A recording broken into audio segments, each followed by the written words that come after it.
Yeah, a few things. This is a very rich mix of questions. I like this question about what are the limits of your ideas. I think that's a really important one. And I'll say that early on in my own quest with Your Money, Your Life, is I really thought we could reach everyone and moderate consumption, because if people actually pay attention in the way we suggest, their consumption goes down by 20 to 25% just naturally, and their lives are happier. So I thought, God, if we just have everybody do it. So the idea was, can you create system change through influencing many individuals? Does that work? And I don't know. I mean, I think what I found is that 20% that people were dropping of their consumption was basically the low-hanging fruit, the stuff that they were unconscious about, that once they became conscious, they realized, I don't need that, whatever that was, the extra candy bar, or the Starbucks coffee, or, but that they got to a certain place, they could get rid of, if they had 2 cars in the family, get rid of 1 car and feel smart. Getting rid of the other car was disabling, because they actually needed that transportation. So basically the limit of the idea of personal change is that there's low-hanging fruit that you can influence as an individual, but eventually you get to that stuff where you really need to make change at the level of policy. And social consumption, colleges, universities, schools, public health, sickness care, public signal payer systems, all of these things are crucial, because they take off of the individual's plate a certain amount of necessity to earn money to buy a service that actually, I think in a compassionate society, would be provided. I have a friend whose daughter, is a doctor, and she in the Netherlands, and her education all the way through being a doctor is paid for, because they recognize that as a social good, that they're going to get a doctor out of this. And so why is it that we should punish our young people and get them out of school with several $100,000 of debt? That's a ridiculous thing. So anyway, I'm just saying that the limit of my idea is that there's only so much an individual can do when you start to see these barriers in the system. And about frugality, it was a lot of work to reframe that word, so that it sounded juicy.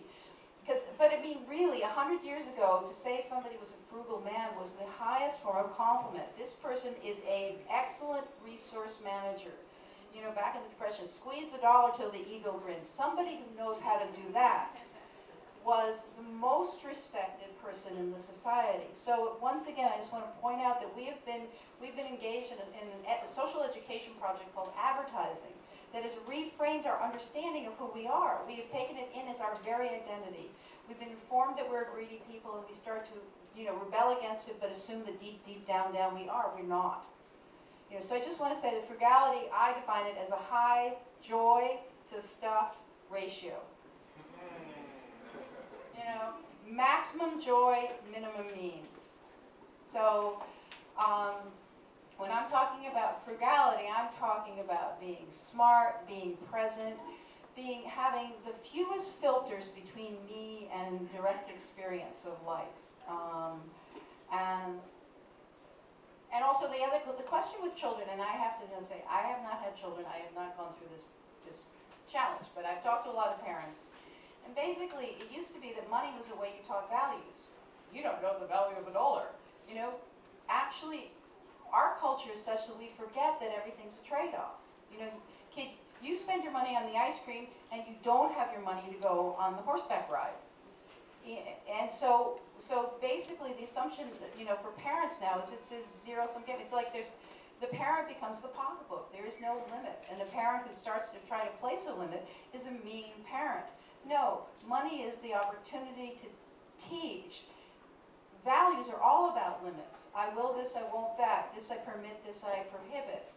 You can't have values without having limits. So giving a youngster an opportunity to set limits that express what they truly want in life, that is a very good education.